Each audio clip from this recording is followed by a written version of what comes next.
ہم تو غدار ہیں. ہم تو سب کہتے ہیں ہندوستان کی تقسیم کے خلاف تھے. آج بات ہو جائے 77 سال بعد کہ تقسیم ہندوستان کا فائدہ کتنا ہوا ہے, نقصان کتنا ہوا ہے.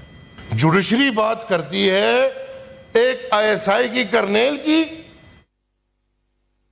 ہمیں 1000 دفعہ غدار بولا جائے ہمیں تکلیف کبھی نہیں ہوگی. پرکسی کو پرکسی بولیں گے تو تکلیف ہوگی. جس دن آپ کے بانی, آپ کے ملک کو بنانے والے نے جس دن فوج کے سامنے, فوج کے ایک تقریب سے یہ بات کی کہ یہ ملک اس لیے نہیں بنا کہ آپ اس پہ حکمرانی کریں.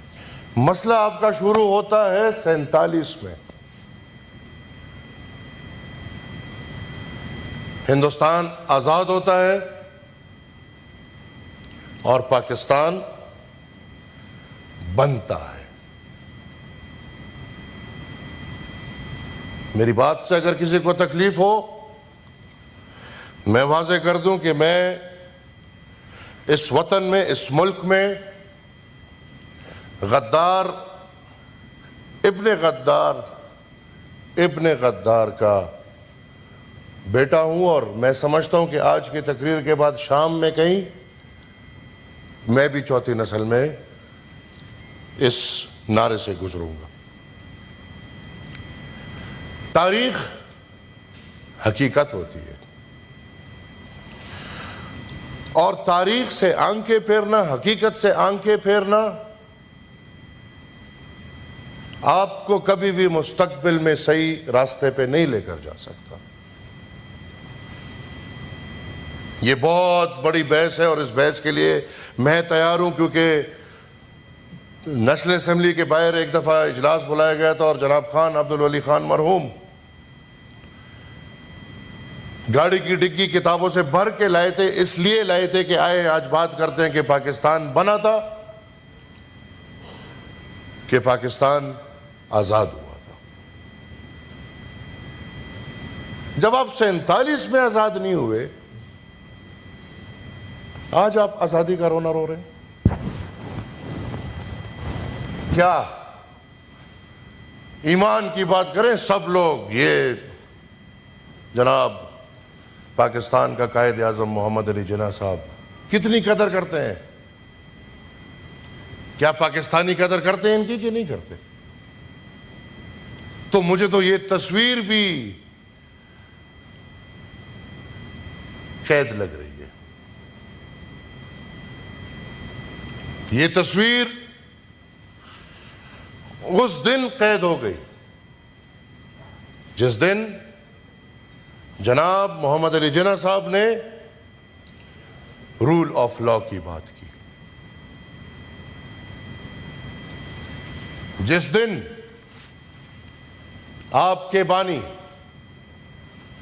آپ کے ملک کو بنانے والے نے جس دن فوج کے سامنے, فوج کے ایک تقریب سے یہ بات کی کہ یہ ملک اس لیے نہیں بنا کہ آپ اس پہ حکمرانی کریں. یہ ملک اس لیے نہیں بنا کہ یہاں پہ عوام غلام ہو, بندوق والے کے پاس طاقت ہو, بلکہ آپ محافظ ہیں. یہ جو باتیں آج ہم کر رہے ہیں یہ جناب قائد اعظم محمد علی جناح صاحب کو کرنی پڑی. آج تک آپ یہ ملک, یہ وطن, یہ پاکستان کے شہری اس اپنے قائد کو رہا نہ کر سکے.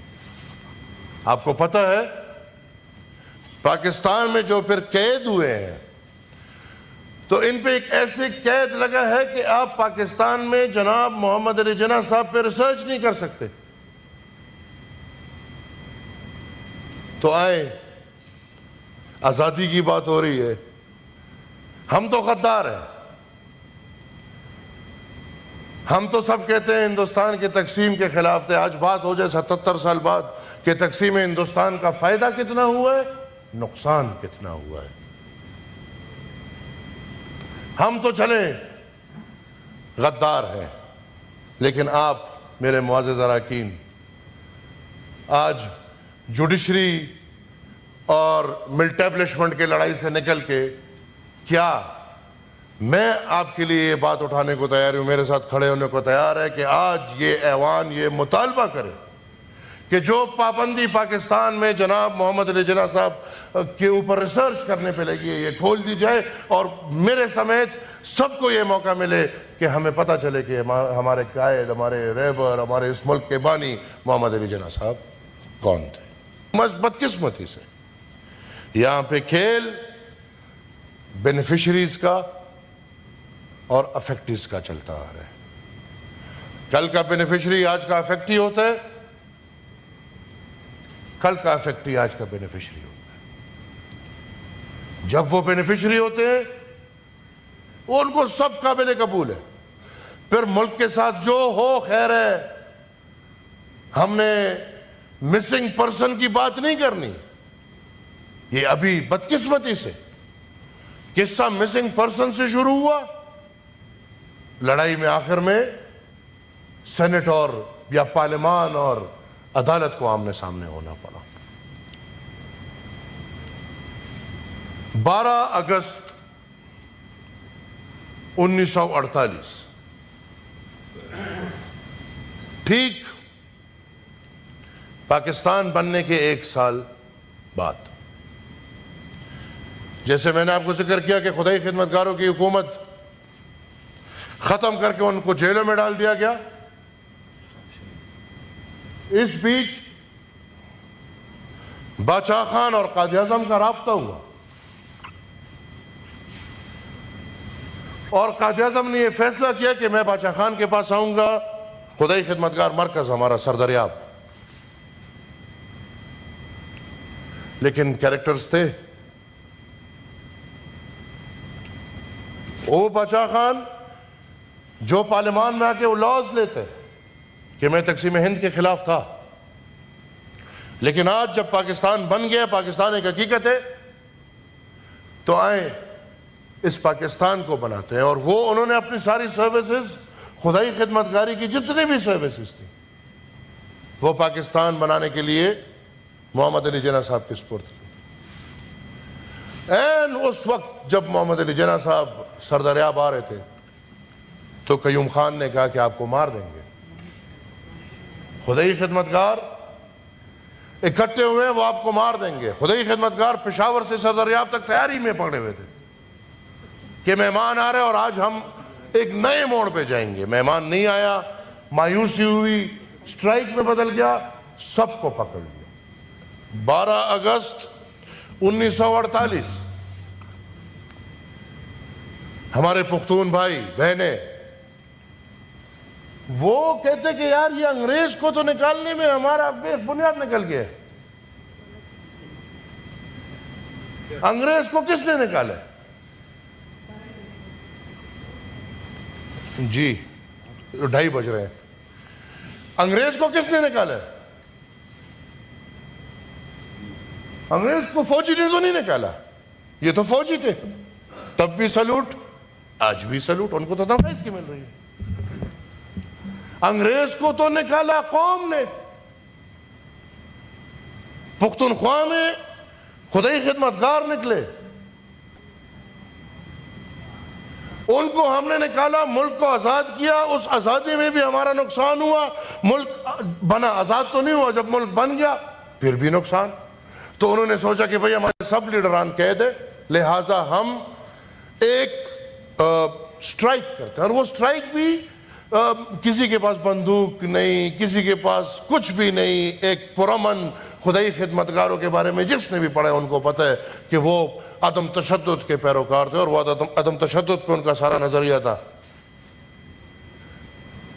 کیا ہوا اس احتجاج پہ؟ آپ کے پاکستان کے فوج، یہ اگر آپ لوگوں کو نہیں پتا، یہ آپ کان کو سن لیں، کان کھول لیں، نہتے شہریوں پہ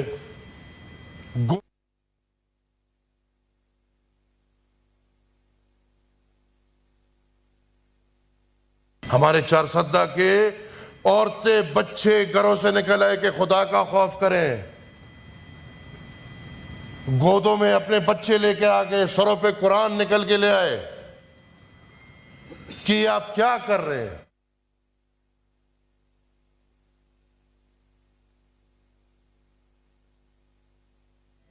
کیونکہ ان کا مشن تھا کہ ہم نے خدائی خدمتگار تحریک کا خاتمہ کرنا ہے۔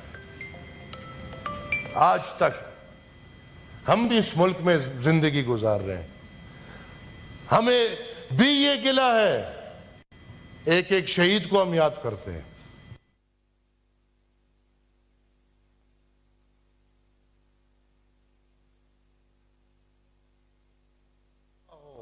کیونکہ ہم اس سب سے گزرتے ہیں تو ہم اس دکھ میں ہر کسی کے ساتھ ہوتے ہیں، لیکن میرے پاکستان کے بھائیوں بہنوں، آج تک وہ 600 سے اوپر شہداء کا انصاف تو چھوڑ دیں، ان کا ذکر بھی نہیں کیا جاتا۔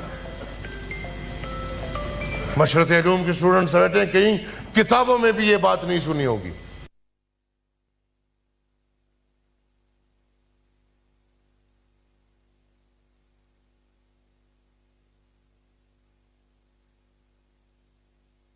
انہوں نے اپنے حصے کی زمین بیچ کے سرکار کو وہ معاوضہ دیا اور حکم کیا کہ اپنی میتیں اٹھاؤ۔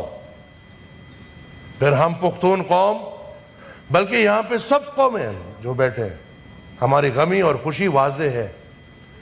الحمدللہ چھپی ہوئی نہیں ہوتی کہ ہم لوگوں سے چھپائیں کہ ہم نے میت ہے، کوئی مرا ہے یا کسی نے شادی کر لی ہے۔ ہماری سب کچھ واضح ہوتا ہے، بچے بھی واضح ہیں، شادی بھی واضح ہے، غم بھی واضح ہے۔ کیا ہوا؟ جس گھر میں میت، اس ہر گھر کے باہر تیسرے دن سرکاری بینڈ باجا بھجوایا گیا۔ یہ دیکھیں، ٹھنڈک نہیں مل رہی تھی، سرکاری بینڈ باجا بھجوایا گیا، اور جس گھر میں دعا فاتح خوانی ہو رہی تھی،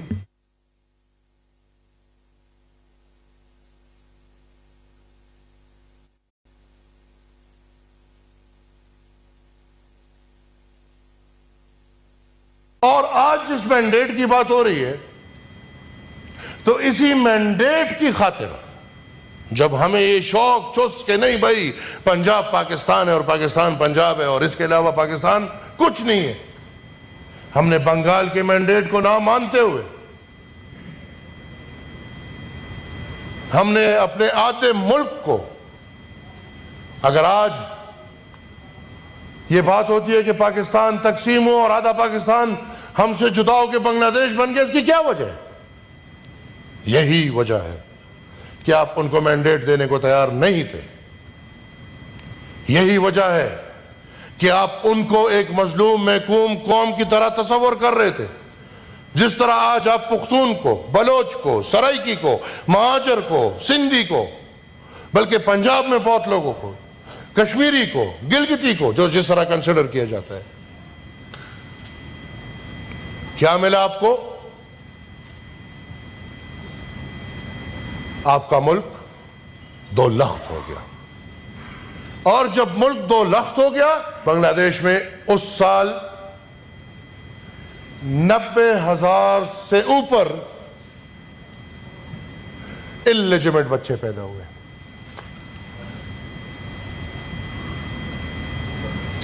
کس نے کیے؟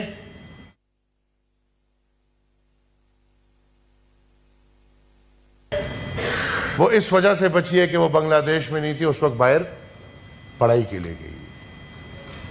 تو انہی سے عقل حاصل کر لیں۔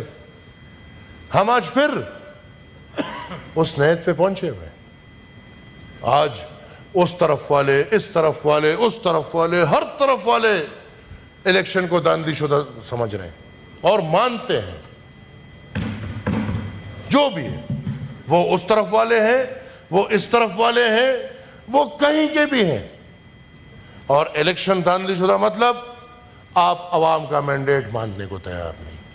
یا سینیٹر صاحب ان سارے ایشوز پر آپ اپنی سیٹنگ میں ضرور ابھی تو 32 منٹ ایک گزارش آخری ادھر بات ہوئی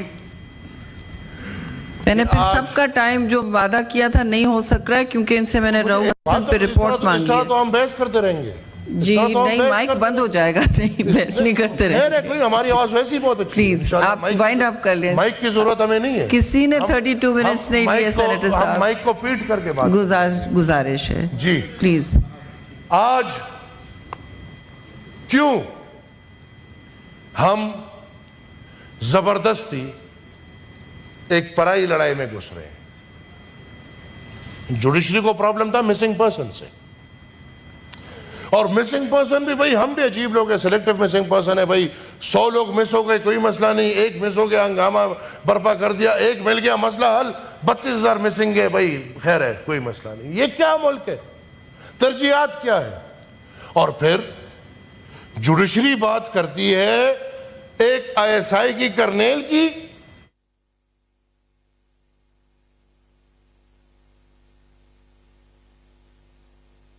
ہمیں 1000 دفعہ غدار بولا جائے ہمیں تکلیف کبھی نہیں ہوگی لیکن اگر پراکسی کو پراکسی بولیں گے تو تکلیف ہوگی